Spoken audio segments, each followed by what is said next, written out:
OFW ka ba at saka residente sa ibang bansa? Panoorin mo to. Didiscuss ko kung anong way para ma-approve ka ng car loan. Yes, baby! Even hindi ka naman sa akin kukuha, at least may idea ka na kung paano may pre-present yung mga application mo or mga requirements mo dun sa ibang kausap mo. So again, this is Tito Darren. Today is Monday. Today is May 18. So yun, discuss lang natin briefly yung mga requirements at saka dun sa mga nagtatanong kasi napapansin ko napaparami na yung mga nagtatanong sa atin na OFW na malalayo talaga at saka mga residente sa ibang bansa. So yun, watch na to guys. So ayun, ano bang basic requirements pag OFW at saka mga residente ng ibang bansa? Actually, magkaiba sila.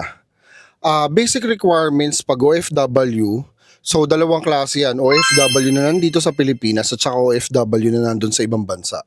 Pag nasa ibang bansa ka, ang principal borrower yung pinapadala mo ng remittance. Then pag nandito ka naman, kailangan natin ng return ticket saka ng proof of remittance mo pa. Tapos ang dami kasing nagme-message din ng mga OFW. Karamihan ng remittance nila through GCash. Actually, to tell you honest, hindi pumapayag yung mga bangko na ma-approve. Lalo-lalo kung GCash na pinapasok yung remittance nyo. Kasi basic requirements ng OFW is 3 months proof of remittance under local bank.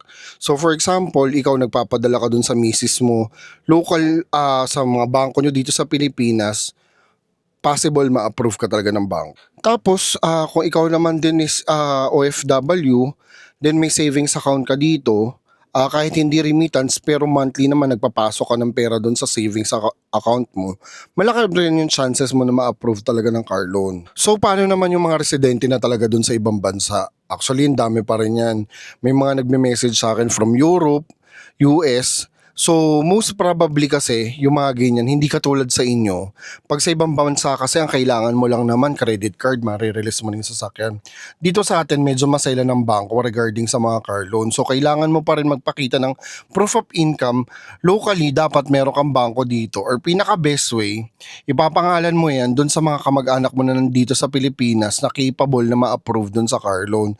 So, sila yung isi-CI ng mga bangko. Then yun nga lang ang downside, most probably sa kanila nakapangalan yung sasakyan.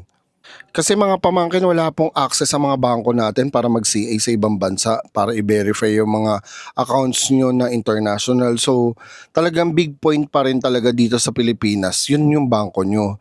So yun yung mga masasuggest ko para ma-approve yung mga car loan nyo. Actually, mabilis lang naman yung process niyan, 2 to 3 days lang naman.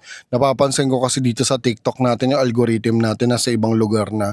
Nasa Europe, nasa US, even yung sa mga Central Asia. So, most probably, karamihan sa inyo gusto nyo talaga magkaroon ng kotse. Even hindi ka naman sa akin kukuha, at least may idea ka na kung paano may pre-present yung mga application mo or mga requirements mo dun sa ibang kausap mo. So, if ever may mga question kayo regarding sa car loan nyo, message nyo lang si Tito Darren dito sa TikTok at saka sa Facebook.